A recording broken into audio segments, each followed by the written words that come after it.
Good evening, councillors. I declare the meeting open at 6 p.m. this evening. Welcome, councillors, staff, ladies and gentlemen. It is our first meeting of the year, public meeting of the year. Welcome back, everybody. This meeting today is being held on Wajak Noongar Budja, and I'd like to acknowledge and pay my respects to elders past, present and future. I thank all past and present members of the community that have supported the city to better understand and value Noongar culture within the city of Wanneroo. Please note that the audio-visual proceedings of tonight's meeting will be live broadcast online, with the exception of matters discussed behind closed doors. The broadcast of the proceedings of the meeting can be accessed live and on demand through the City of Wanneroo YouTube channel. Attendances are as per the record. Just for noting, we have apologies from, I have them here. Yes, Councillor Moore, who's on maternity leave, Councillor Berry and Councillor Bedworth.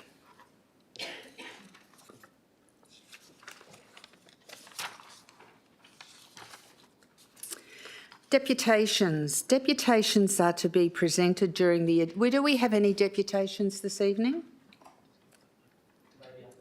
No, there doesn't seem to be. I don't think I need to read the deputations because we have no deputations. So we'll now go to item 4 on the reports, which is announcement by the Mayor, of which there are nil, and declarations of interest by council members, including the nature and extent of which the interest are to be made at the commencement of the item of which the interest relates. Declarations of interest forms are to be completed and handed to the Chief Executive Officer. And we go to item 4, which is planning and sustainability. Mr Dixon. Good evening, Mayor and elected members. There are 2 reports on tonight's agenda from the Planning and Sustainability Directorate. Both reports relate to the city's developer contribution plans. I don't propose to introduce either report and will be more than happy to answer any questions that councillors may have. So, councillors, do we have any questions on item 4.1, authorisation for the signing and sealing of the proposed scheme amendment number 225 to Planning District Scheme number 2? Oh, Councillor Miles, do you have a declaration of interest on that? Do you have a question? No, on the next one. Okay, are there any questions on that item, councillors? If there are no questions, we now go to item 4.2, close of advertising, East Wanneroo cells 1 to 9 developer contribution plans, annual review of costs 2024 to 2025. Councillors, do we have any questions on this item?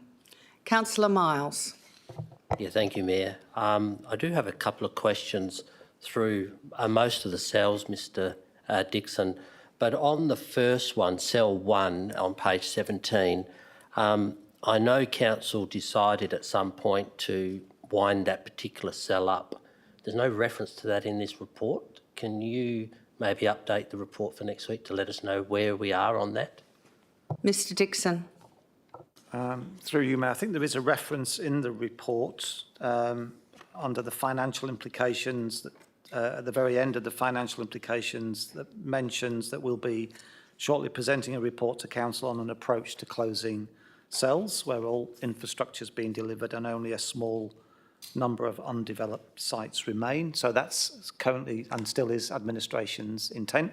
We have been awaiting some legal advice in terms of making sure the provisions that we prepare and present to you are robust. That's coming to a conclusion, and once we've got that, we'll bring a report to council. Thank you, Mr Dixon. Any other questions? Councillor Miles. Yeah, thank you, Mayor.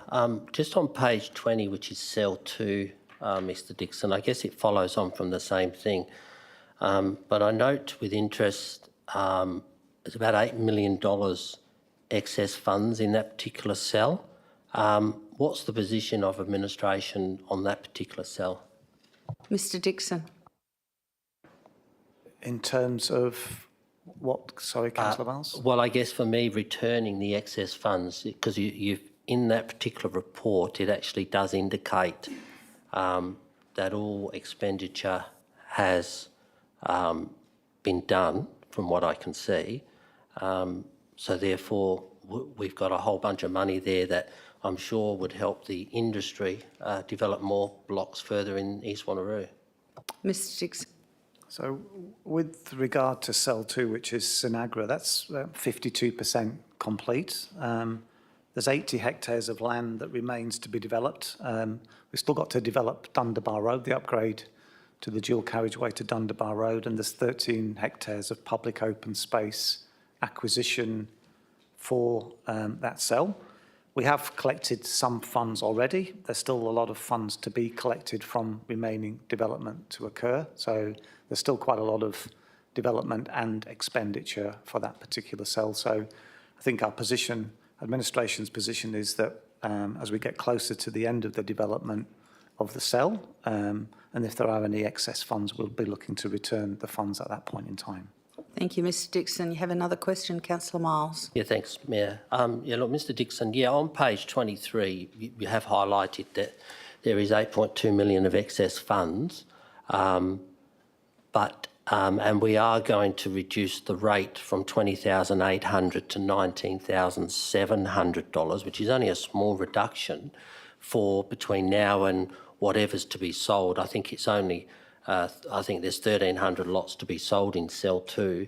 I was just wondering, all we're going to be doing is obviously increasing that $8 million, probably to about $9 million, before we start returning the funds. It's a lot of money to be sitting in an account, and we don't need the money ourselves. Mr Dixon. The current calculations for that cell, and through you, Mayor, is that there is still $15,374,000 worth of infrastructure, either construction of Dundebar Road or acquisition of public open space for that cell. There's still a significant amount of income to be also received from remaining development. So the approach of council and administration up to now is when we're close to completing infrastructure works and there are excess funds remaining where there's little risk to council, then that's the appropriate time for us to consider returning in any excess funds.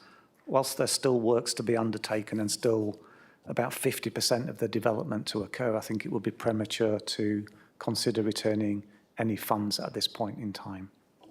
Thank you, Mr Dixon. Councillor Miles. Yeah, thanks, Mayor. On page 21 of Cell 2, Mr Dixon, it does state the outstanding public open space acquisitions, 80 Vincent Road. It does state that the city is going to be purchasing that this year at $10.8 million. Has the city done that? Mr Dixon. Thank you, Mayor. I'll take that on notice. My feeling is that we're close to finalising the acquisition, but I'll take it on notice and provide confirmation for council. Thank you. Any other questions, councillors? Councillor Miles. Yeah, thank you, Mayor. I'm just scrolling through, Mr Dixon. On Cell 3, very similar questions. I guess for this one, the cell is as issued on your notice on page 27. There's only 46 lots remaining to be developed. Yet you're requesting to lift the rate from $25,900 to $28,700, which is quite a big difference. It's another $3,000 per lot for those 46 lots.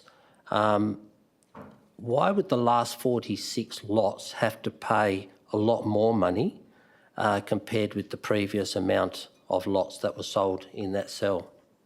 Mr Dixon. Through you, Mayor. So there's still some outstanding works. Dundebar Road upgrade still needs to be undertaken. So there are costs associated with that. Those costs have increased slightly. So the whole basis of DCPs is that we try and balance the income that we receive from those developments that have already taken place or are still to take place to ensure that there's sufficient funds. Occasionally, the DCP funds go up, sometimes they go down, but it's all based on ensuring that there's sufficient funds to deliver the remaining infrastructure in the cell. In this instance, $3,000, it's a percentage increase, but it's not a huge increase in terms of the ICPL rate. Thank you, Mr Dixon. Councillor Miles. I guess one of the questions, Mr Dixon, I do have is with cost escalations the way they go within the industry, and it has been for the last 5 or 6 years, if we as a council don't acquire land fast enough, it ends up costing the people that buy that land when it's subdivided more money. So I'm concerned that because we don't necessarily act fast enough, we're actually driving the cost of the developer contribution up through not acting earlier where we can, like this. So, and the other part of my question on this one, Dundebar Road is a major interconnecting road for Wanneroo Road and what will be the new highway out the back there of Lenore Franklin Road. So shouldn't the general community as a whole contribute towards that, because it's not just a local road going into your suburb? Mr Dixon. So in answer to the second part of your question, the expectation, and a while ago we did a scheme amendment, so Cell 3 will pay for one side of the upgrade to Dundebar Road, and then the future Precinct 6, I think it is, on the northern side of Dundebar Road will contribute towards the other upgrades. We have proactively, administration has proactively sought to try and acquire the remaining land in all cells to try and complete the DCPs as quickly as possible. We've written to landowners, we've had meetings with landowners with the for the exact reason that you've outlined, with the intent to try and finalise the cell works and then close the DCPs. However, some landowners choose not to engage with us, and we're reluctant to adopt an approach of compulsory acquisition because of some examples that we've had when that's been challenging for the city. So our approach is to try and work with the developers either proactively or through the subdivision process when they come to subdivide their land adjacent to the infrastructure. Thank you. Any other questions? Councillor Miles. Yeah, thanks, Mayor. On page 28, I'm going to just refer to cell 4. I noticed on that one we have administration costs of 3.29 million, which it says salary, recruitment, legal fees and consultants. I'm assuming the legal fees are referring to the Supreme Court action for that cell. Would that be right? Mr Dixon. Most of that money is associated with that. Any other questions? Councillor Miles. The other part of that, in the box under that, we're still got public open space 10% line, and it says approximately 1.4 hectares of additional cost estimated for the compulsory taking. That's $4.68 million. So is that new land still to be acquired, or is that still part of the Supreme Court action costs? Mr Dixon. It's part of the same issue you referred to earlier. Any other questions, councillors? Councillor Miles. Yeah, thank you, Mayor. Just with the further one down, I'll just go to cell 5. Very similar. Again, but the potential excess there is about $8.6 million. I'm pretty sure when I went through this, there wasn't really anything else to be acquired apart from public open space. And again, I guess we need to understand where we're at with those public open space acquisitions within that cell 5. Mr Dixon. My understanding with Cell 5 is that all works have been completed, so we are looking with Cell 1 to prioritise the closure of that cell based on bringing a report to Council with provisions on how that may occur. Thank you, Mr Dixon. Councillor Miles. Yeah, thank you. The only reason I asked Mr Dixon is the fact that there's none of that in this report about the closing of Cell 1 or 2. I know you said before there's a sort of a byline to say that we're looking to do it, but that's not saying when we're doing it. It seems to be going on for quite some time. I guess I don't know whether it's to get the language around it, I'm not sure, but it does seem to be quite a while before we hear anything back as a council. Mr Dixon. Through you, Mayor, as I mentioned earlier, we have been seeking legal advice. There's no current provisions in the scheme that set out the ability to close a cell. So we're having to write new provisions on how that would occur, which is quite complicated. There's a lot of legal issues associated with that. There's also the issue of how council would seek to collect funds from those that are yet to develop within the cell, and on an equitable basis for those who have previously contributed, and the approach to taking that without a DCP in place. So we're talking about introducing caveat on titles of those who are still to develop, and then when they subdivide, they contribute an amount of money, and that money is returned equitably to those who have previously developed. And it's those sorts of complicated issues that we're working through. But we are very close. I can assure council that we're looking to do that as soon as possible. Once we can bring a report to council, I would hope in the next few months. Thank you, Mr Dixon. Any other questions? Councillor Miles. Thanks, Mayor. One of the other cells that I was a little, I guess, concerned about as well is cell 7. Again, the remaining acquisitions, I think it's got a distributor road that needs to be, I guess, built or acquired. Have we got any indication when that's going to happen? Because it doesn't say in that particular cell 7, when that's going to happen. Mr Dixon. That's a good question, and thank you. So we're still looking to acquire some land in order to make that happen. There's also the issue that council will be aware of the upgrade to the junction of Whitfords and Nangara. So there's a realignment of that road that requires main roads to come up with a design. And we've been attempting to get some traction with main roads. I understand that Mr Singh may be able to provide more information, but I understand that they've committed to doing a design, a concept design for that, which is progress. Through you, Mayor, Mr Singh may be able to provide more detail. Thank you, Mr Dixon. Mr Singh.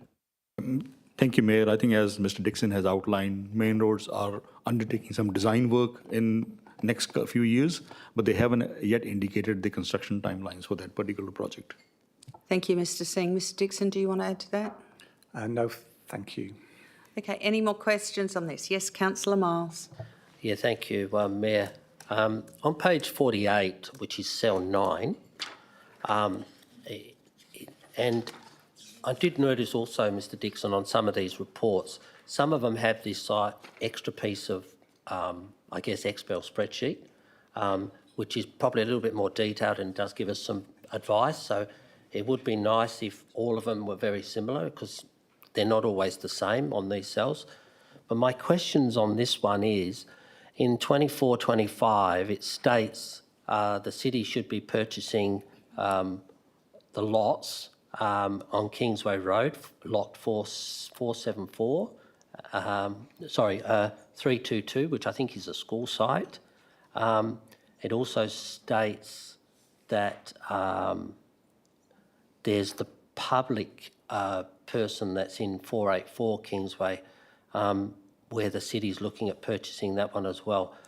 But with all of those in that column, 2024-25, has administration actioned all those, and are those all in line to be purchased within the next 3 months, if they haven't already? Mr Dixon.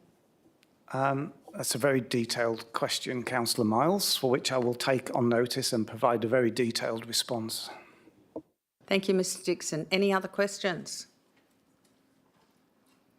If there are no other questions, thank you, Mr Dixon. And we now ask Mr Singh from Assets to come and join us.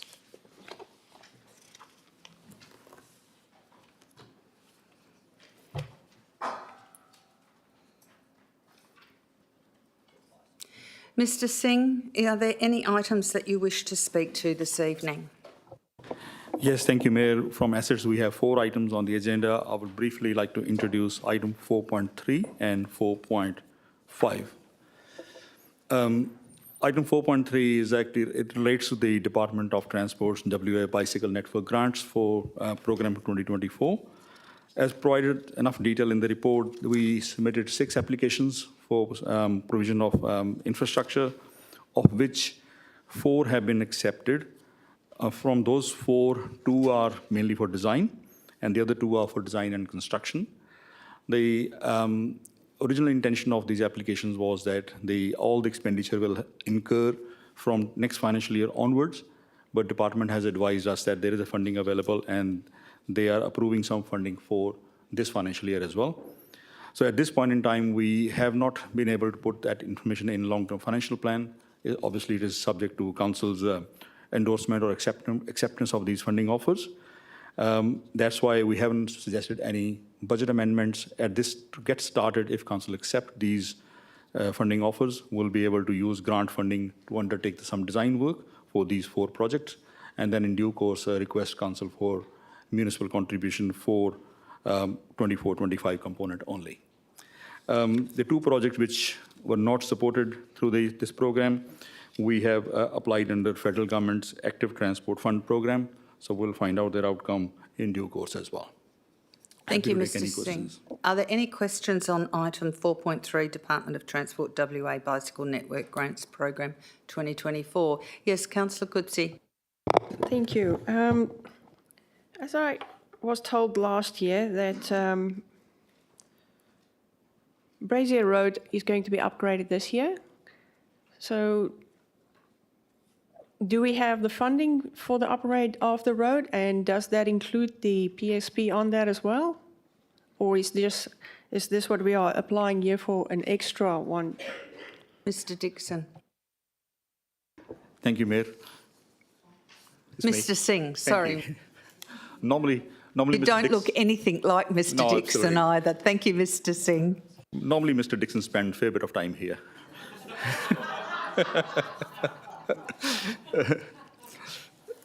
Now, to that, but thank you for the question. On Brazier Road footpath, we did provide a previous update.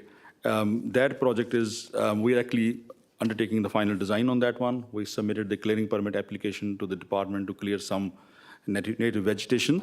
That application has just been accepted by the department for further assessment and community engagement.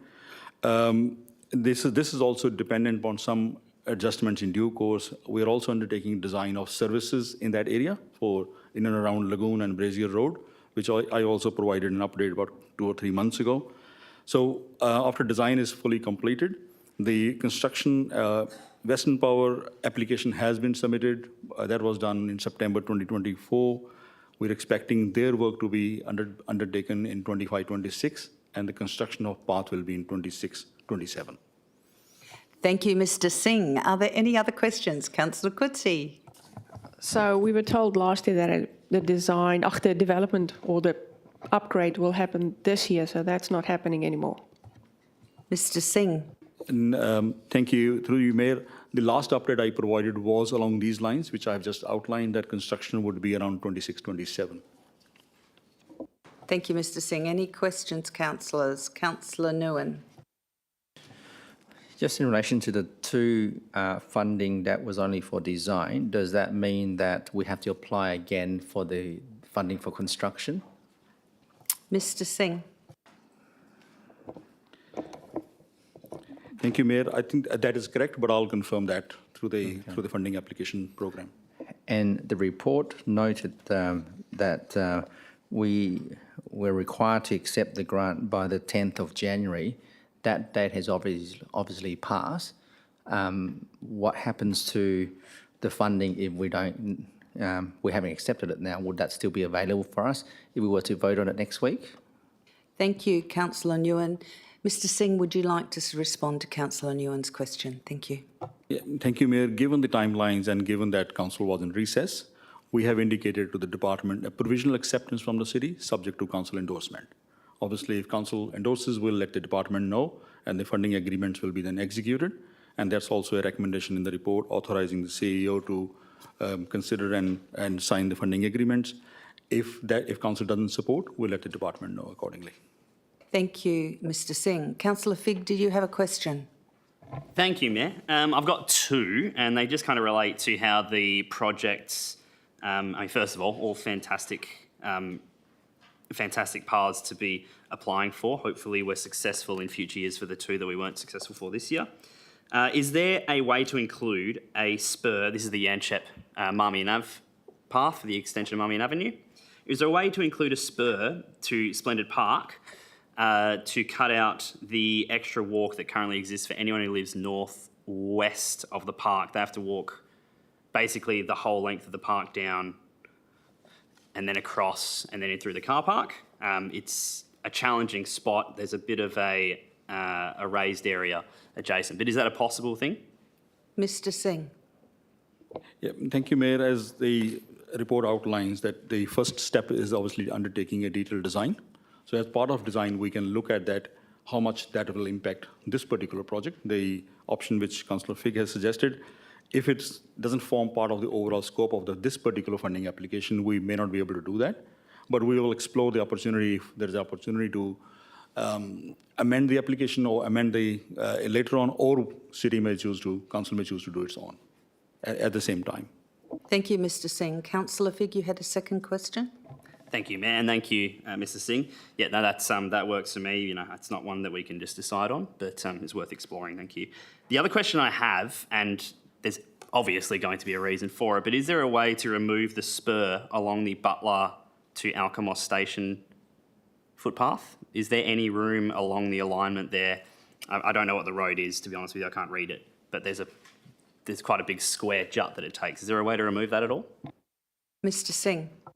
Thank you, Mayor. Again, this is subject to detailed design as well. We had a look at is it likelihood of this project, can it be delivered in first place?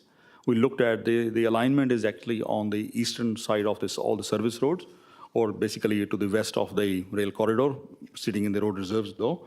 So it's not on the housing side, except a very small portion in the middle where you see the alignment going west, north, and then heading east. That is a portion pretty much in the residential area in front of houses. All of the rest of that first it is Halesworth Park, which is public open space. And as you go further north, it backs onto the properties. It doesn't front up to any property except just the middle bit. So we will look at the detailed design at that point in time and how this goes. And if we need to make any adjustments, we can look at that. Thank you, Mr Singh. Any other questions, councillors, on this item?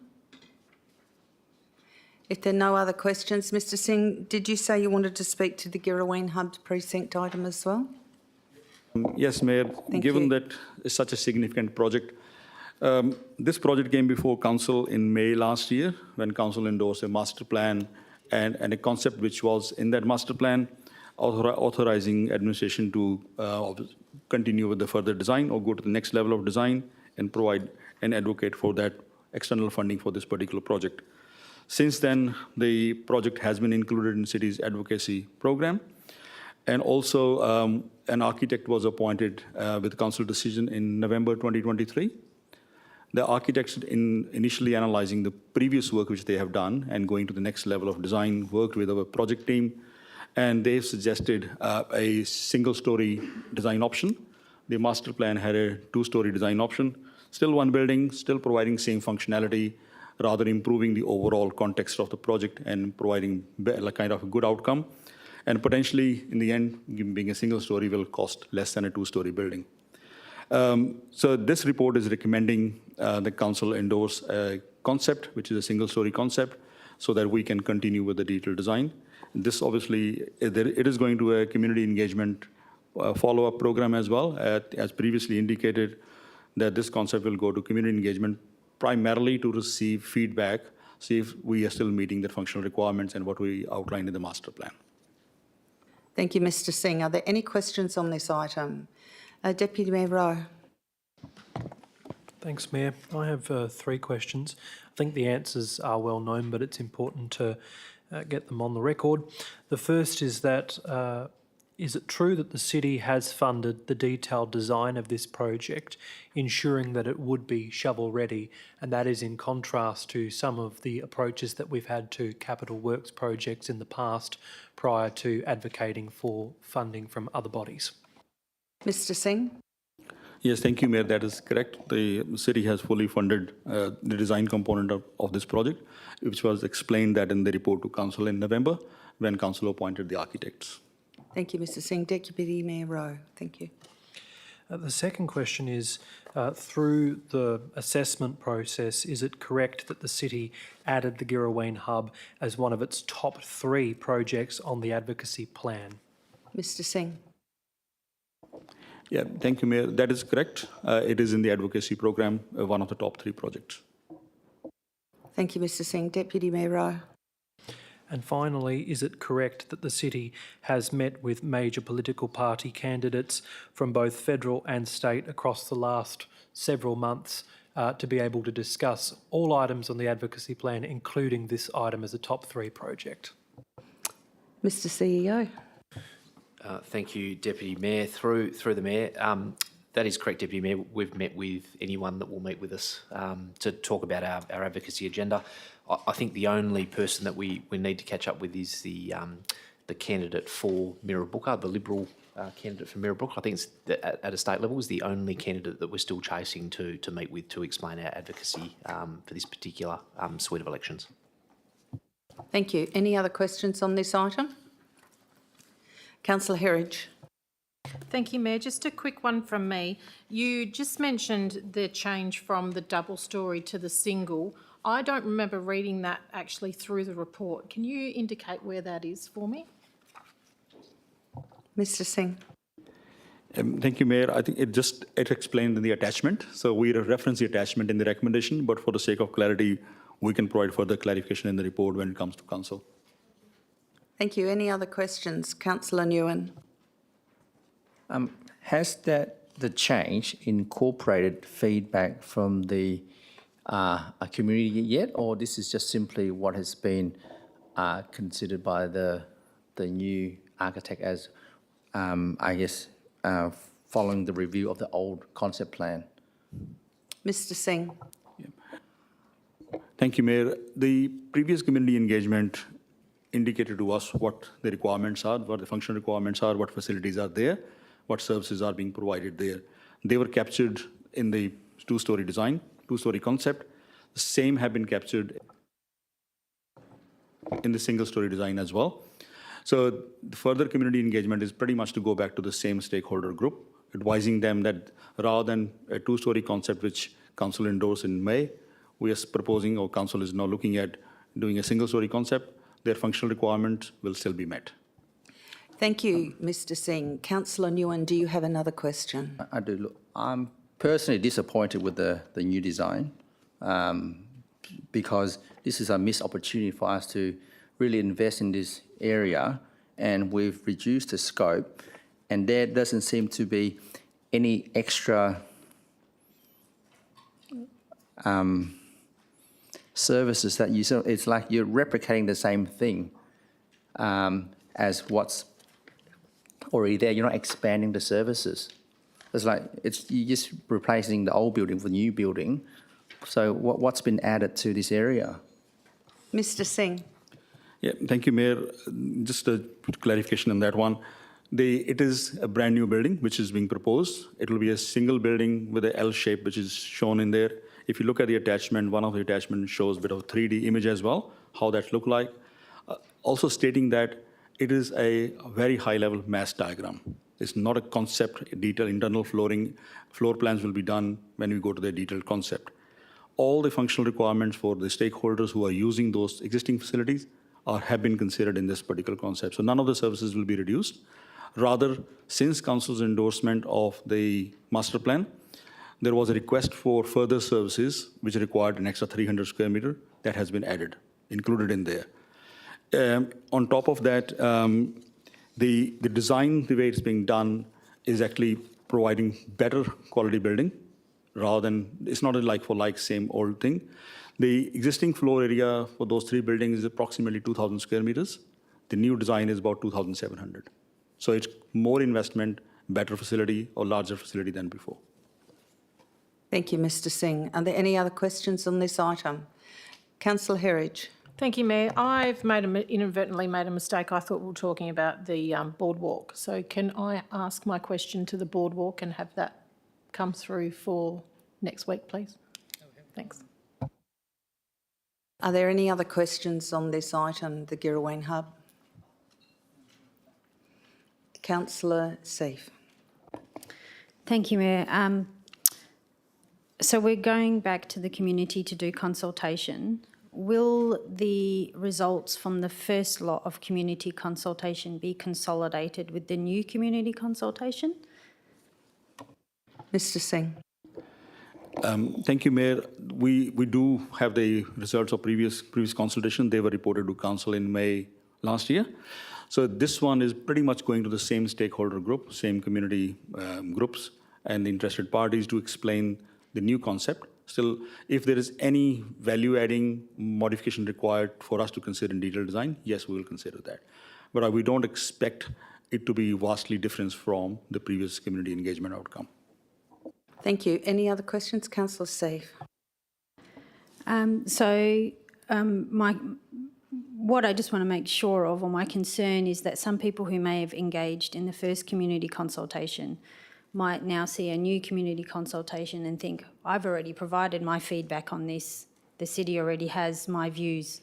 So I just wouldn't want the people who participated in the first consultation to have their views accidentally drop off from consideration. Mr Singh.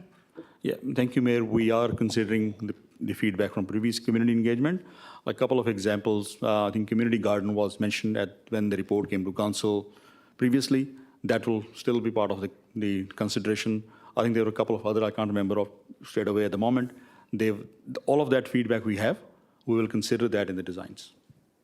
Thank you, Mr Singh. Any other questions on the Girraween Hub? Councillor Miles. Yeah, thank you, Mayor. Just my question is on the community consultation. Is that now coming under your area of directorship, Mr Singh? Mr Singh. Thank you, Mayor. Our project team, led by Mr Ford, is actually coordinating the whole community engagement, but we will done by as a team, jointly by project team and our community facilities team. Thank you, Mr Singh. Any other questions? Councillor Miles. Yeah, thank you. So the original concept and discussion with the community was done through Community in Place, not your team. Is that right? Mr Singh. Yes, that's correct. Thank you, Mr Singh. Any other questions? Councillor Miles. Yeah, thanks, Matt. So I guess, and I understand why and what for. I'm just wondering why infrastructure would now be doing consultation as opposed to going back to the original team that did the consultation with the community, which is their job to do. Mr Ford. It is the same team that's going back, but as we're managing the project, they're reporting back to myself to make sure that we stay within the same timeframes of the project. So the same people are going back to the same stakeholders to do the community engagement, but all we're doing from an infrastructure point of view is making sure it fits in with our program so we can drive it accordingly. Thank you, Mr Ford. Councillor Miles, you have another question? Yeah, thank you. Just on that. And thanks, Mr Ford. So are we working to a particular time frame to get in? So are we going to have just a short burst consultation so we can get this project happening? I mean, what's the program there? Mr Ford. We have a set time frame, which is 8 weeks, but the 8 weeks is working concurrently with the current design, so it'll run concurrent with the schematic design. And if there are any significant changes, we can bring them on board at that stage and then incorporate through detailed design. In terms of the existing program, as I said, the concept will finish at the 24th of March, then we've got 8 weeks for schematic design, we've got 4 months for detailed design. It'll take us out to tender, I believe, around September. We'll award a contractor prior to Christmas, and then they'll be breaking ground in January 2026. Thank you, Mr Ford. Any other questions on this item? If there are no other questions on this item, you have another one, Councillor Seif. Can I just confirm, I appreciate the city's done everything it can, making it one of the top 3 priorities in the advocacy plan and reaching out to everybody. Has the city already actually reached out to both candidates for that area at state, or are we intending to do that? Or Mr. have we, CEO. or has the city already made the approach and is waiting on a response, or? Thank you for the question, Councillor Seif. So as I said before, state Labor member we have been engaging with for an extensive period of time on this particular project. The Liberal candidate for that particular seat, I think, has only been announced in the last few weeks. So it's about, I think, timing more than anything. But we are absolutely committed to making sure that we meet with both sides to make sure that we put our best foot forward. Thank you. Any other questions on this item, the Girraween Hub Precinct? If there are no other questions on that, we now go to item 4.4, the tender 24147, provision of minor works for the supply and installation of a boardwalk at Yellowgonga Regional Park. Do we have any questions on this item? Councillor Wright. Thank you, Mayor. I just had one question on this item. Is it possible for administration to include the preliminary designs for this project? Because I know that we've re-added the bird watching tower to the scope now. So it'd just be nice for councillors to see the final project. Thank you. Mr. Singh. Yeah, thank you, Mayor. We'll provide an attachment for council and provide us with more design drawings on the hub. Thank you. Are there any other questions on item 4.4? Deputy Mayor Rowe. Just a question for clarity that all of the relevant stakeholders, whether they be parliamentary or departmental, have been made aware that it's coming before council this meeting cycle.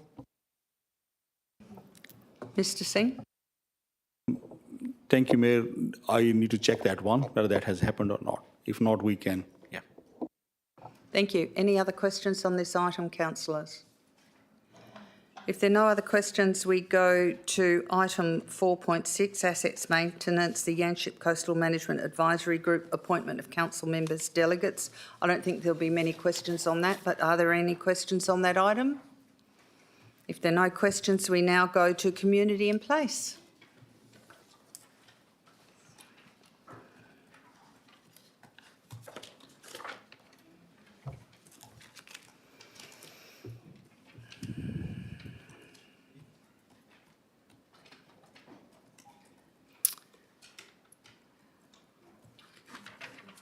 Thank you, Ms Davis. Are there any items you wish to speak to this evening? Good evening, Mayor and councillors. It's great to be back in chambers with you all in 25. 2 items from Community in Place in this agenda pack for you. The de-ascension of artwork in Kahuna Park is within policy, so we don't intend to introduce that item. And item 4.8, the Yanship Lagoon Preliminary Foreshore Master Plan, which we would like to take a moment and answer some questions that have arisen. I will preface that in regard to item 4.8, as a resident of the Yanship Two Rocks area, I do disclose that I live there, and as a consequence there may be a perception that my impartiality on the matter may be affected, but I will declare this matter on its merits for you all. So thank you, councillors. Council endorsed the Yanship Lagoon Master Plan in 2019. Administration is presenting you with the preliminary Foreshore Master Plan 2024. The key changes highlighted in the report are on pages 95 to 96. Pending the adoption of this item in the next couple of weeks, administration will develop the final Yanship Lagoon Foreshore Master Plan. And that will include all the detailed design concepts, landscaping plans, development control for proposed leases, management plans for environmental area, detailed cost estimates, staging and implementation. The estimated cost to deliver this is $400,000 in operating expenditure, which has also been listed as part of the recommendation in front of you. There have been a number of questions coming up from council on this item, and we won't be able to answer all of them tonight. However, community consultation and stakeholder engagement has supported the principles of this master plan, primarily being that it's a light touch, sustainable development approach. There is also a council consideration or some questions arising about the accommodation offering as part of this master plan. This has been removed from the 2024 concept that's in front of you as referenced on page 95. Feedback that's been provided to us from the state agency is that this would not be supported. It's an A-class reserve within coastal vulnerability site. Additionally, the BOGH have removed their short stay accommodation offerings as well due to some feasibility. It may be considered by community and stakeholders that it would significantly change the amenity of the master plan. So if that was to be an amendment of council, we would need to go back through that consultation process. There is some alternatives that you might like to consider. The closest currently proposed accommodation offering is located at Capricorn Beach, which is just a 24-minute walk or a 1.7 kilometre hike along Esplanade Road down there.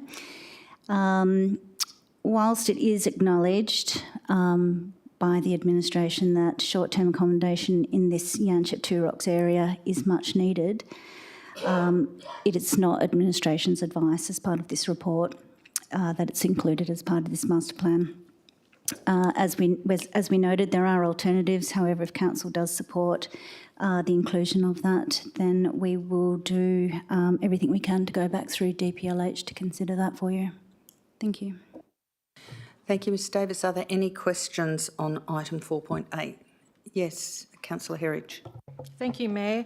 I'm just wondering why this item didn't actually come to us for forum first. It's been quite some time since I've seen it.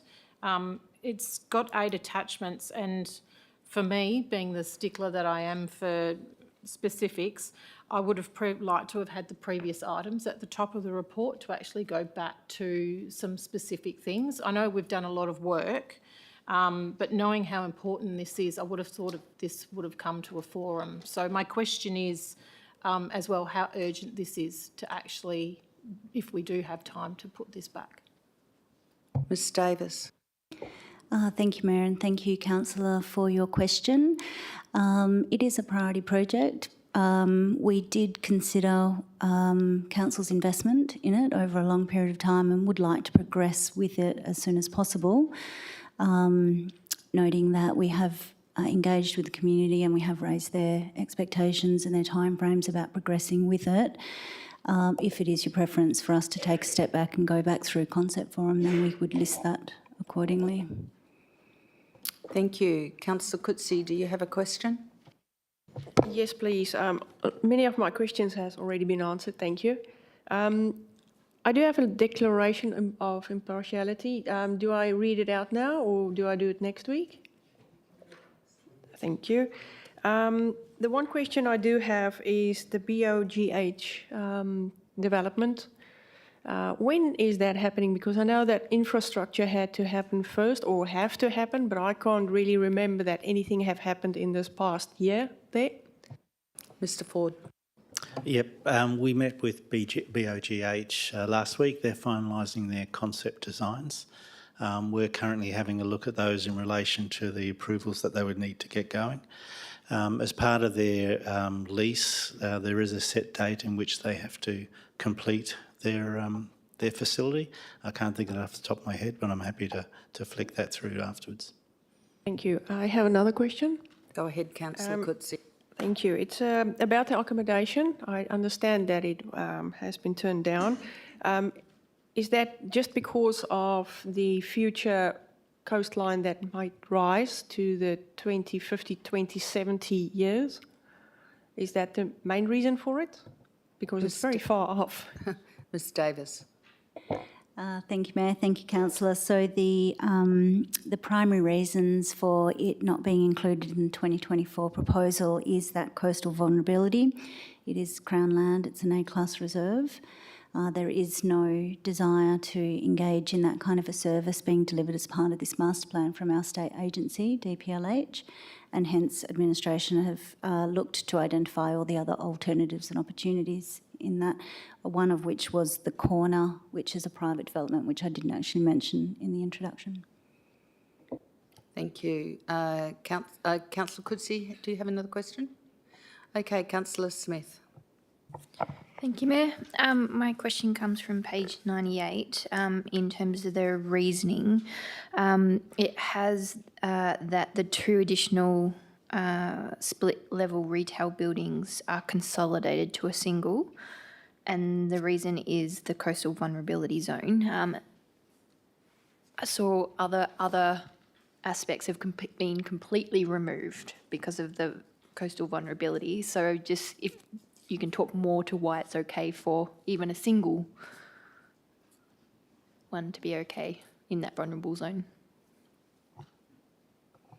Mr Storwitz. Thank you for your question, Councillor, and through the Chair.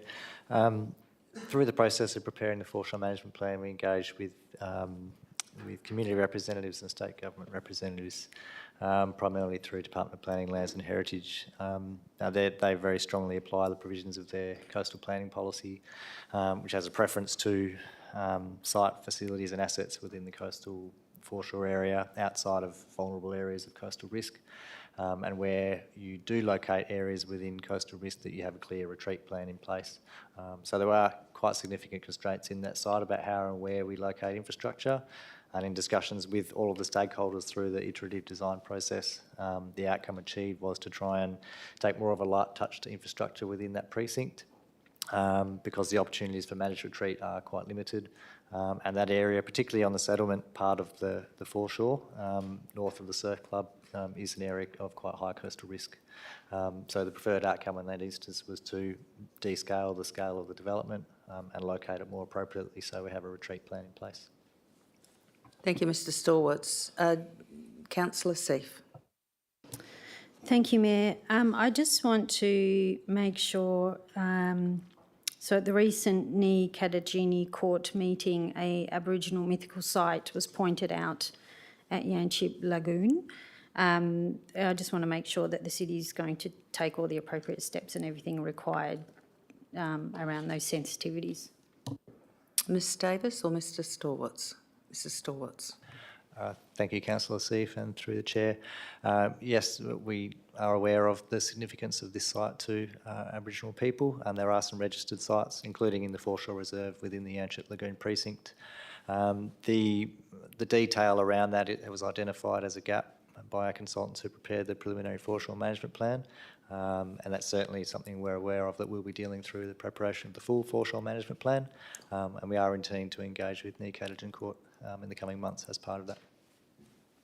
Thank you, Mr Storwitz. Councillor Wright. Thank you, Mayor. I just wanted to foreshadow an amendment for 2 weeks' time, and I'll work with the local ward councillors on that amendment. Thank you, Mayor. Thank you. Any other questions on this item? If there are no other questions on this item, I'll go to item 4.7, the proposed de-accessioning of the Tony Jones Public Art Woods in Kahana Park, Butler. Do I have any questions on this item? Okay, Councillor Huntley, you may go first. Thank you, Madam Mayor. My question is simple. Obviously, we state the cost of these artworks and the valuation at the present time, or in 22. What will happen to these artworks when they're decommissioned, and will they bring any asset value back to the city? Thank you. Thank you, through the Chair. Hi, Councillor Huntley.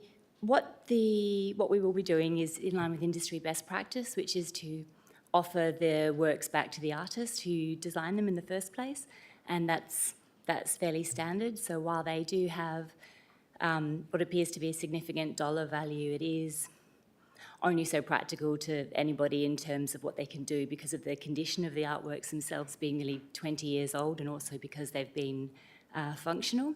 If the artist says that they don't want them, then we would look to remove them ourselves, and if there was any value in the material components, then the city would look to get that, but it wouldn't be anything like what the dollar value is as an artwork per se. It would be the scrap metal, effectively. Thank you. Do you have another question, Councillor Huntley? Yeah, this is very misleading when you're talking about some of these artworks being valued at sort of $97,000. And then we're just going to, you know, they could land up either being given back or just sold for scrap. I have to ask, why was the value put in and not an explanation that in fact these artworks are technically worth nothing once they're decommissioned? It's Thank you. a very good question. I mean, the valuation is done by an official arts valuer. We get the collections valued every 2 years, so that's what the appraisal stands at. But in terms of what we could potentially get out of it if it was down to component parts, we were not in a position to say because we haven't done that analysis yet. Thank you. Do you have another question, Councillor Huntley? And we wouldn't auction these? No, not typically. As I said, the best practice for the arts industry is always to offer it back to the artist in the first instance, and it would affect the city's reputation if we weren't to go through that process. Also because of the condition of the artworks themselves. These are artworks, they're not like an ordinary artwork which is sort of there for display purposes only. These are quite unusual in that they're actually functional pieces that are pieces of playground equipment that no longer meet community safety standards because of the time period they were built in.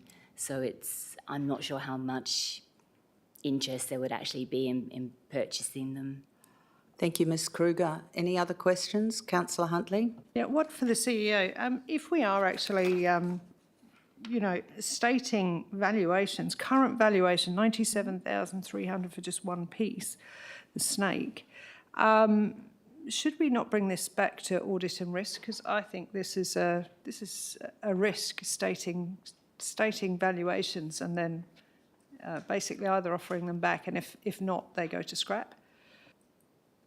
Mr CEO?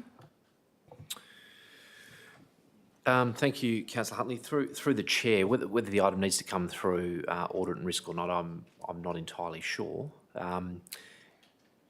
Having been a valuer in a previous life, I do know that there's a robust process you go through to value any item, whether that's artwork or whether that's a property, which was my area.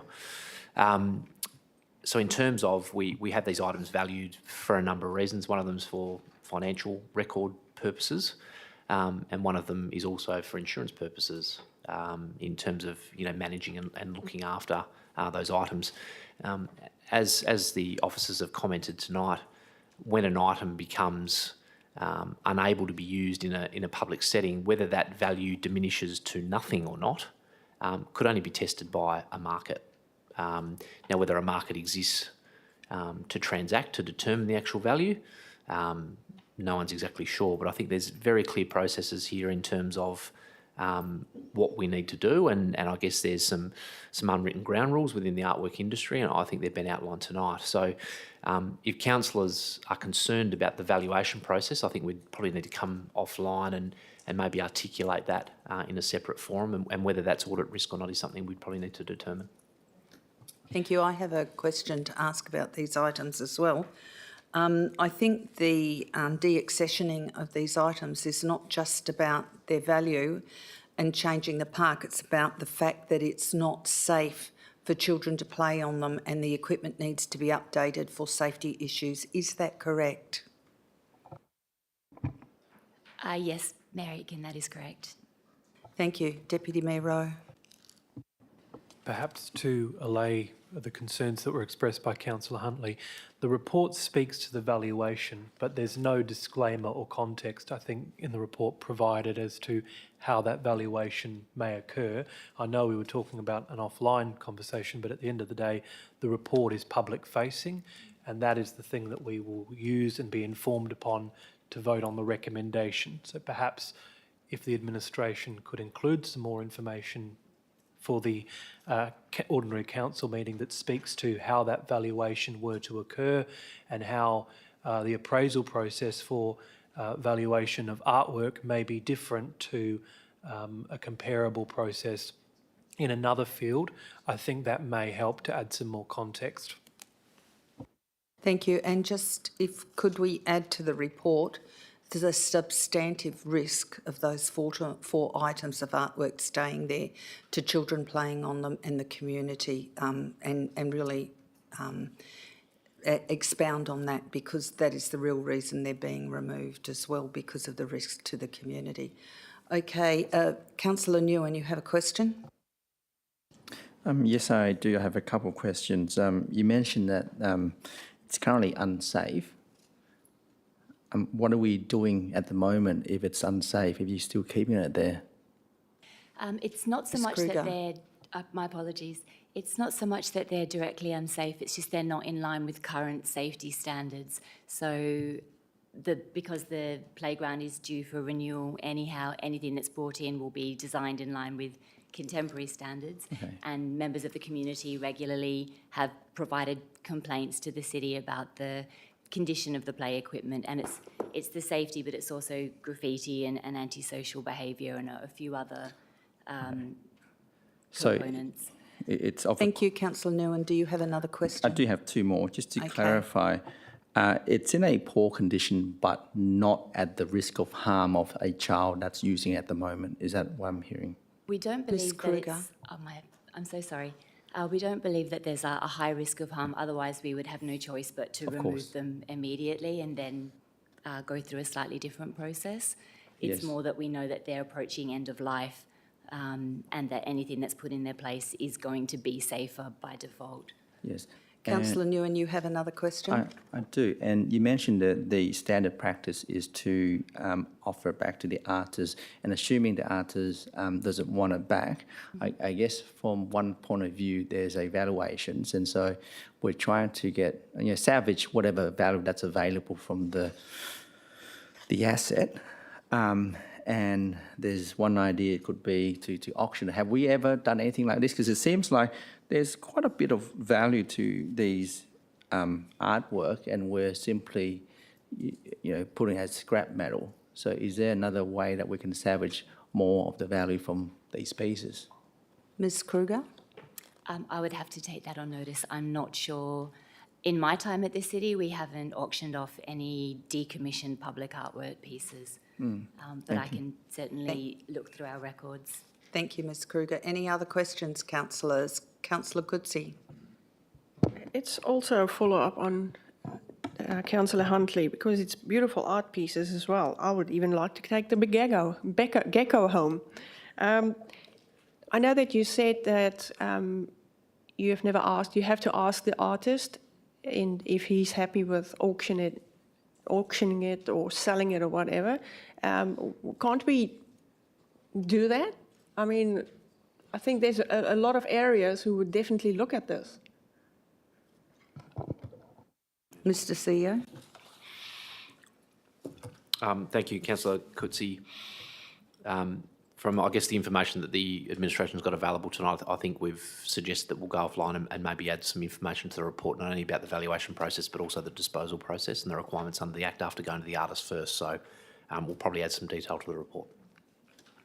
Thank you. Councillor Miles? Yeah, thanks, Mayor. Whilst I read the report and understand the background of it, and clearly the playground needs upgrading, I don't have any problem with that, and most of our playgrounds do get upgraded every 10 years. This one obviously has fallen through the gap. But my question is, whilst the artwork was put in place for kids to play on and through the years, and that now needs to change to be a more modern sort of playground, I'm not understanding why the city cannot use the artwork in standalone places within the suburb where they were actually purchased for as artwork. Ms. Kruger? In order to make any alterations to the artwork, we would have to consult with the artist and see if they were happy with that. But it's mostly because of the condition of the artworks themselves. I understand that there's rust and there's other issues which would, the maintenance that involved in maintaining them in their current state is beyond what they're sort of worth and where they're at in terms of their life cycle. You could certainly approach the artist and ask them if it could be repurposed in some way, shape or form. The artist always retains the intellectual property rights to any of the art pieces. We don't do any maintenance on any of the city's public art collection without going through the artist first. And they normally have first right of refusal to undertake any works to do with the art as well. So we would need to have a conversation with the artist, Tony Jones, if that was something council was interested in exploring the viability of. Thank you, Ms Kruger. Councillor Nguyen? Just a legal questions in terms of, are there any constraints on the value of us disposing of assets that are above a certain value, given this is the city's asset and we've got a valuation for each of these pieces? So if we were to dispose of this, what's the legal process to follow? Yeah. Ms Coles? Thank you, and through you, Chair. There are provisions in the Local Government Act for disposal of local government property, but those provisions will have to be read in conjunction with any contract that we have with the artist at the time, so we'd have to have a look at how they interplay together. Thank you, Ms Coles. Any other questions? Councillor Miles? Yeah, look, I am keen on retaining the art in some other form. I would like administration to possibly, rather than, see whether the artist, who is a well-known artist I just Googled, who does, stuff, Scarborough by the Sea and stuff like that. I'm not sure if he's still with us. Okay. But I do believe that as a city, art is important to maintain. If we're not maintaining it, I have an issue with that under a policy, so I'd like administration to take that on board. But I still believe, yes, the playground needs to be modernised, upgraded, have no problem with that, but utilise the art in other spaces, either in that area or in other areas. We should not just be knocking artwork over because it looks a bit rough, because there's art around the world that looks rough. We maybe should be maintaining it. That's my question there. Okay. Does that go to the CEO for maintaining it? Does it go to Ms Kruger for maintaining it, or Ms Davis? Mr CEO is going to respond to this. Question or statement, I'm not sure, Councillor Miles, but I'll do my best. So I think we've responded to a number of questions tonight along the same lines, and I think we do need to add some more information to the report, which is obviously why we meet tonight and ask questions, and we're able to fulfil any queries that council may have. So if you can leave that in the administration's hands, we'll do some work.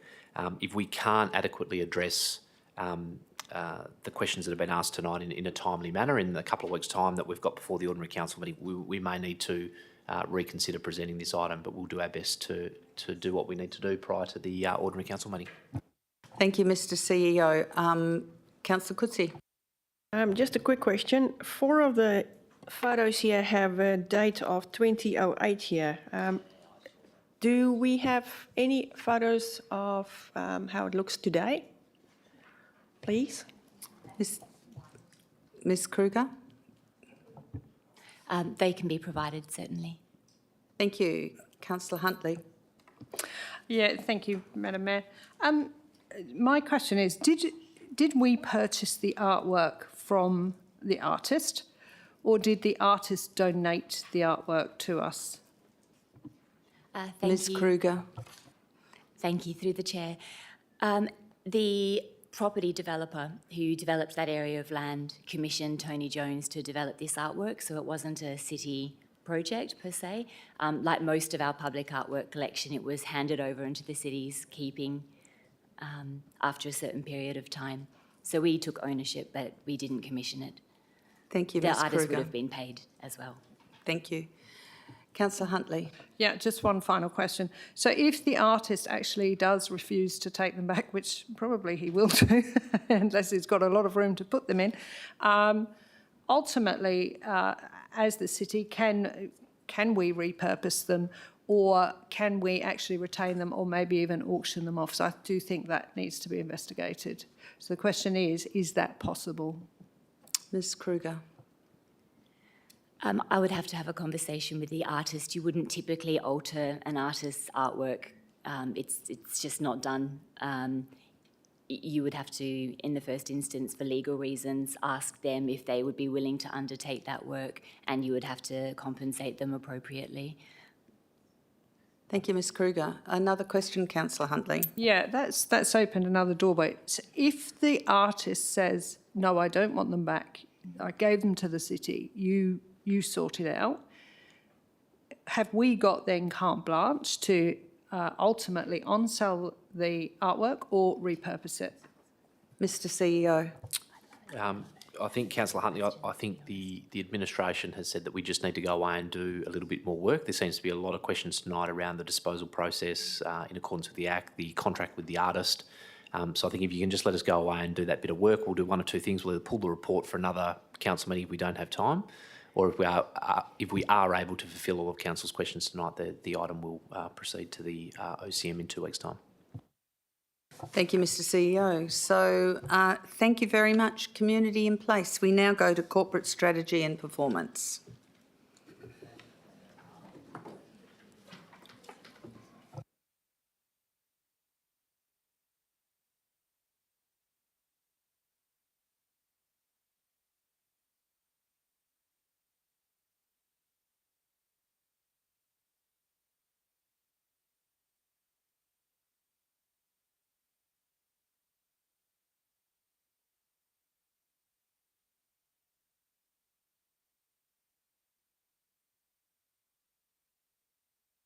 Ms Jennings, are there any items that you wish to talk about in Corporate Strategy and Performance this evening? Thank you, Mayor, and good evening, everyone. We have the 6 items here in this section. I did want to just mention one of the recommendations for 4.9, just to make council members aware, please. If I may. Go ahead. So 4.9, the financial activity statement for November, we've included in recommendation 2 a approval recommendation for a minor administrative change in the fees and charges schedule, just to make something very clear that wasn't clear in the original schedule. So purely for clarity, and the details of that are in the report, particularly on page 128. So it's just clarifying the corporate membership discounts for various groupings. So happy to take any questions on this report and any of the others, Mayor. Thank you. Item 4.9, are there any questions on item 4.9, councillors? If there are no questions on item 4.9, do we have any questions on item 4.10, the financial activity statement for the period ended the 31st of December 2024? If there are no questions on that item for transactional finance, do we have any questions on item 4.11, warrant of payments for the period to the 30th of November 2024? Councillor Nguyen. Sorry, just a query. Just on page 166, item 36115, CFMEU payroll deductions. What's that payment for? Ms Jennings. Thank you. Through the Mayor, any payroll deductions like that will probably be for union fees. Thank you. Councillor Nguyen, you have another question? So is that for an employee or like a staff union fee, or is that like the City of Wanneroo being a member of the union? Sorry. Ms Jennings. Thank you, Mayor. It's definitely through payroll, so that will be for an individual. Okay, thank you. Thank you. Any other questions on warrant of payments for the 30th of November? There are no other questions for that. Item 4.12, warrant of payments for the period to the 31st of December. There are no questions on that item. We go to item 4.13, the proposed lease to AJS Motorcycle Club of WA over a portion of Reserve 10866 Wattle Road, East Neerabup. Do I have any questions on that item? If If there are no questions on that item, we now go to item 4.14, proposed lease to the Return Services League WA Branch Incorporated for shed and storage area at 935 to 937 Wanneroo Road, Wanneroo Enterprise House. Any questions on that item? If there are no questions on that item, we now go to the Office of the Chief Executive Officer, Mr Parker. Ms Coles, are there any items that you want to speak to? No, just me. Thank you, through you, Mayor. There's 6 reports from the governance, legal and council support teams tonight. I want to just make some comments on 4.18, 4.19 and 420. So 4.18 is the ordinary council meetings and forum policy. It's a request for exemptions from the policy that council adopted in November for 2 committees that have external members on their committees that are unable to meet on the Monday evening as detailed in the policy. So the request comes through from the Community Safety Working Group and the Bushfire Advisory Working Group. So if the exemption requests are approved, the policy will be updated as marked up in the report. Thank you, Ms Coles. Are there any questions on item 4.18? Councillor Wright. Thank you, Mayor. I just had one question on this item in regards to advisory groups. Obviously, since we adopted this, advisory groups weren't considered under the policy. Was there any reason why it wasn't covered under the policy? Ms Coles.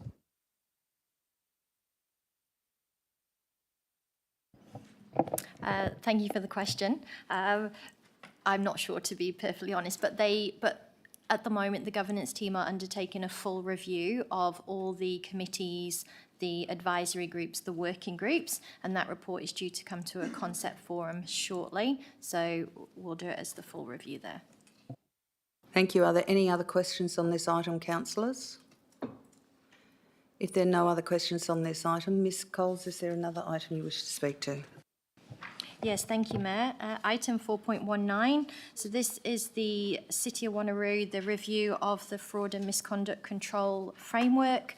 So we're requesting that council consider renaming the framework, the integrity framework, in line with feedback that we've received from the Public Sector Commission.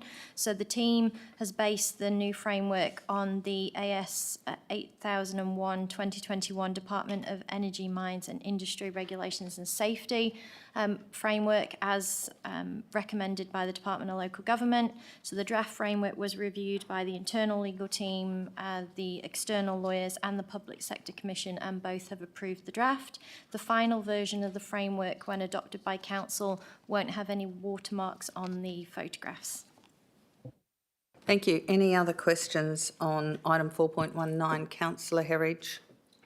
Just wanted to check the recommendation that we're adopting it as is, and if we're taking the name change with it as well, because the name change I don't think is reflected on the actual document. Ms Coles. Thank you for the question. I will clarify that and amend the recommendation if required. Thank you. Thank you. Any other questions, councillors? Councillor Nguyen. Just on page 457, just a suggestion to have the name of our CEO at the end of that. It just doesn't have, it has his photo on there, but it's got no reference to who he is and his name. Thank you. Any other questions on item 4.19? There are no other items on 4.19. Is there anything else you wish to speak to, Ms Coles? Thank you, Mayor. I'll hand over to the Manager Council Support to talk to the ward review report. Mr Brett Matthewson. Thank you, Mayor. Thank you, councillors. I do know how this works. Just very quickly to introduce this report. I'm sure you'll remember the previous report coming to council in November, where you elected to put a proposal in front of the Local Government Advisory Board for what we perceived as a minor change to the boundaries of the North East and North wards to even out the elect a councillor representation in those wards. We submitted that request to the board as directed.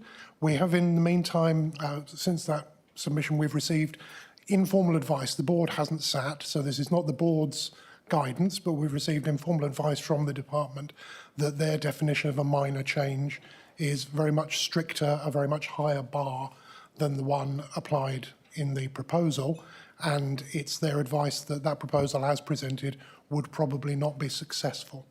So the options are either to continue with that proposal, ask them to formally assess it, or to conduct an interim review of just that boundary, including public consultation, or to take a step back and plan for a full review of wards and representation, which would need to take place after the 2025 election. There's no way of completing a full review before the election, and very little likelihood of completing a partial review before the election, given that state government is now in caretaker mode. And that's the recommendation of the report, is that that third of those options is the practical one, that we take a step back, that we withdraw our request for the board to consider our minor proposal, and we instead concentrate our resources on the full review of representation to be planned between now and the election, and then to commence its active phase immediately post the election. Happy to take any questions. Thank you, Mr Brett Matthewson. Any questions on this item? Deputy Mayor Rowe. So then, Mayor, just for clarity, if Council decides to withdraw the request and therefore it's not considered by the board, any council member seeking re-election in the 2025 elections would be running on the current boundaries if that continues as is. Mr Brett Matthewson. Thank you. Through the chair, yes, that's correct. The advice we got from the department was that they would be willing to overlook the imbalance at this stage. It's obviously outside their preferred limits for an imbalance, but they will overlook it in the understanding that we are proceeding to a full review, at which point it will be corrected. Thank you. Any other questions on this item, councillors? Councillor Miles. Yeah, look, thank you, Mayor. I guess just a question that I've brought up once or twice before. If the council's looking at possibly changing, or maybe now have to do a full ward review, would it also be best to then maybe have a look at establishing a new council in that top end while we're doing that review? I'll go to Ms Coles about that. Thank you. Thank you, Councillor Miles. Under the provisions of the ward review, it's probably outside of the scope at that point, but it is something that obviously we can have a look at with the numbers. Thank you. Councillor C. Admin may need to take this question on notice, but ballpark, what's the cost to the city of a full review? Mr Brett Matthewson.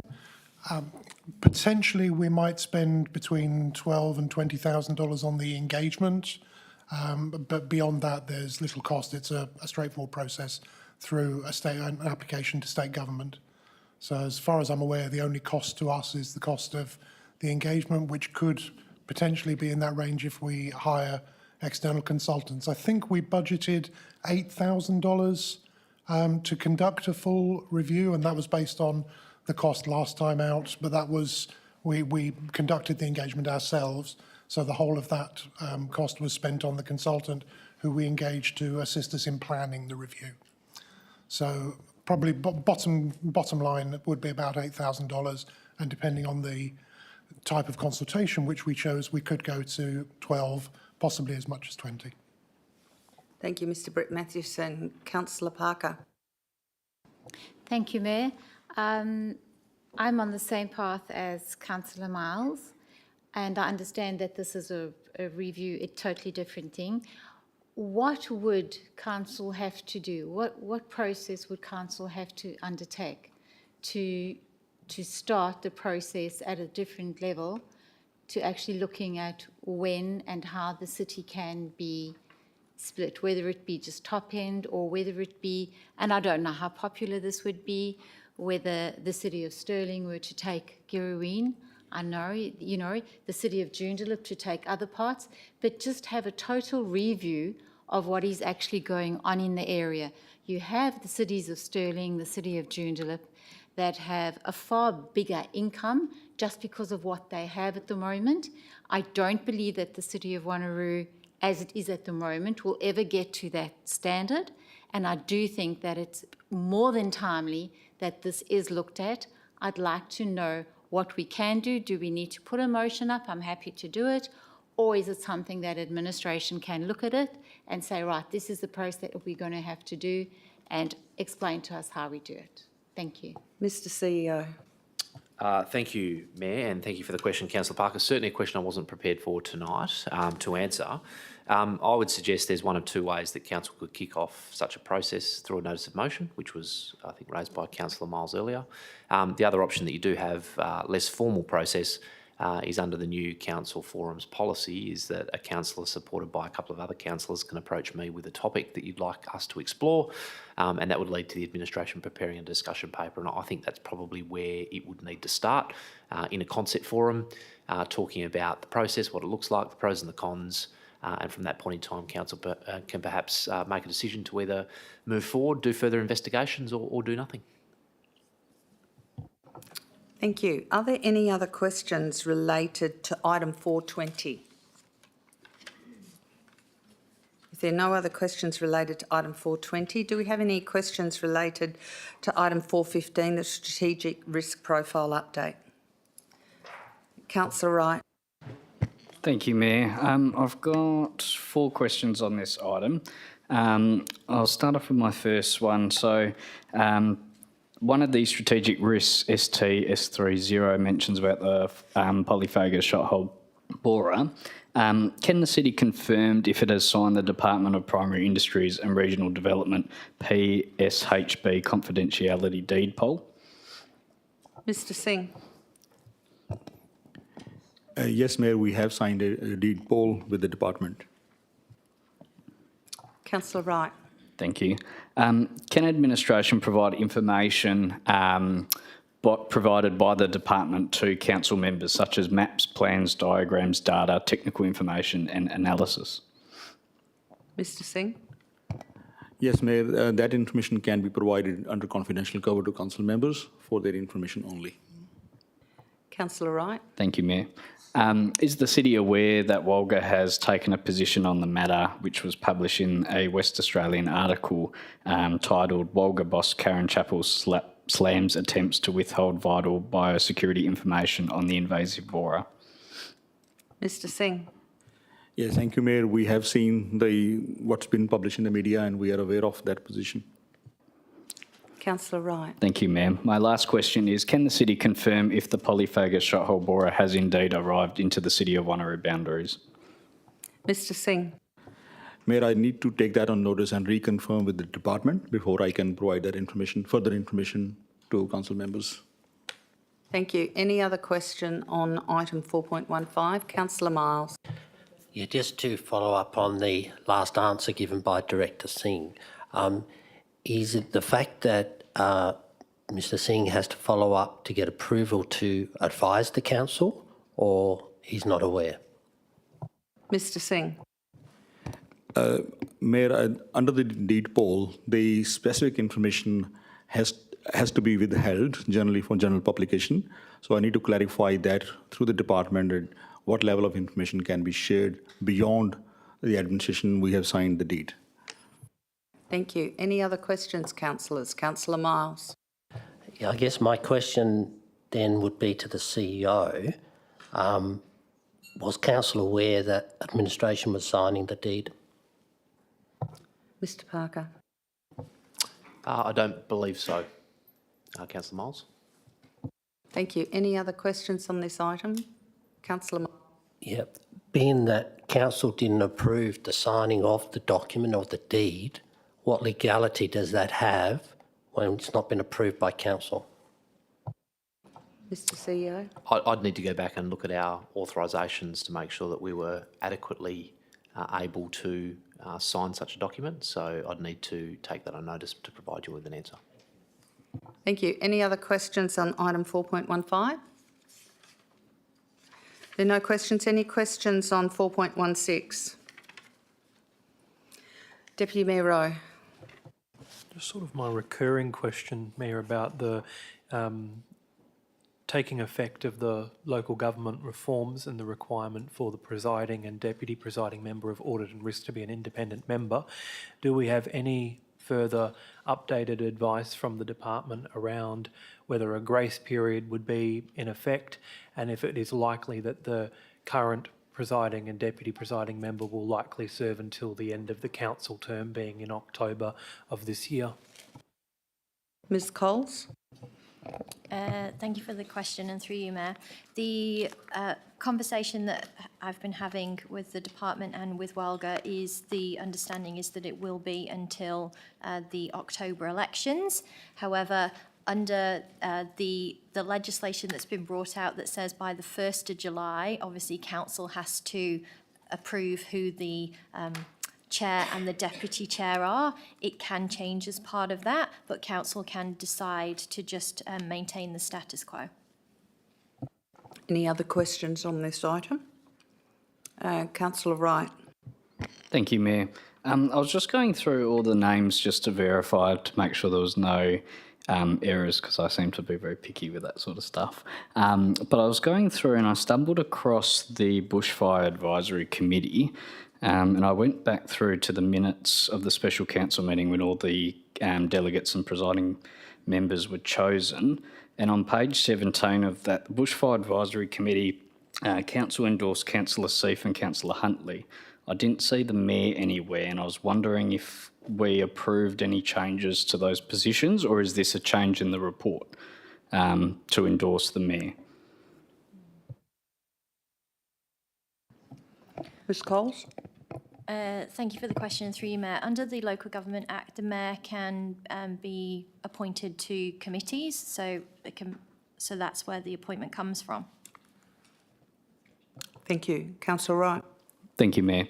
Just to clarify that, is that not at the council meeting that they need to declare that, to be able to nominate that that's the committee they want to be on? Because obviously if council's decided on 2 councillors, then it should be a vote that council endorses that the mayor's chosen that position. So it's not council certified. So I'm wondering if that's now contradictory to our special council meeting that we've had. Ms Coles. So in the terms of reference for the committee, often where it says the membership, it will say the mayor and so many councillors. So when council's actually appointing at the special council meeting, they're only appointing the 5 because the mayor's already within the membership under the terms of reference which have previously been approved by council. Deputy Mayor Rowe. I believe Council and Corporate Support was under the Director of Corporate at the time of that special council meeting. Through the Chair, is the Director able to provide any further information that may assist? Ms Jennings. Thank you, Mayor. The terms of reference for that particular committee actually requires that the chair of the LEMC is also the chair of that particular committee. And so unfortunately that was a mistake at the meeting because it was already a set position. And so the mayor has then become that, and Councillor Seif was informed of the error, I remember at the time. So it's actually correct. What is written in here is correct. Thank you, Ms Jennings. Councillor Wright. Thank you, Mayor. So is it the position of the administration now that any recommendation by council that is an absolute majority is inferior to a terms of reference?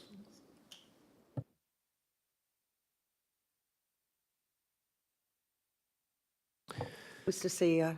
I'm not sure whether I'm going to be able to answer your question tonight, Councillor Wright, so I think if it's okay, we might take that one on notice and we'll come back and we'll go back and look at that process and make sure that we've got it right in each instance. Thank you. Any other questions on item 4.16? If there are no other questions on item 4.16, or item 4.17, corporate risk profile, CO 010 workforce planning risk rated high. Do I have any questions on item 4.17? There are no questions on item 417. I go to item 5, motions on notice. The following motion on notices will be presented at ordinary council meeting on the 25th of February 2025. From Councillor Berry, Queen's Mindari Surf Lifesaving Club. From Councillor Berry, elected member superannuation. From Councillor Smith, urban art graffiti prevention. From Mayor Aitken, myself, dog faeces bags attached to all park bins. And from Councillor Coetzee, design and planning of mountain bike track Alkimos. Late reports. We have the mid-year review of Corporate Business Plan 24-25 to 27-28 and Annual Budget 24-25 report, which will be provided at the Ordinary Council meeting on the 25th of February 2025. Directors, are there any other late reports to be added this evening? Oh, hang on, no one's got a hand up. Ms Jennings. Thank you, Mayor. If it's possible, we may be able to have the mid-year financial report on the agenda as well for the council meeting. Thank you. Item 7, public question time. Well, there's no one in the gallery, so there's no public question time. Item 8, confidential. We have an item 8.1, acquisition of land from lot 5190 Flynn Drive, Neerabup, as a road reserve. If we have no questions on this item, we don't need to go behind closed doors. Are there any questions on this item? Okay, that's fine. Okay, item 9, date of the next meeting. The next Ordinary Council meeting has been scheduled for 6 p.m. on the 25th of February 2025 to be held at Council Chambers, Civic Centre, 23 Dundebar Road. Thank you for your attendance, and I now declare the agenda briefing closed at 7:36 p.m.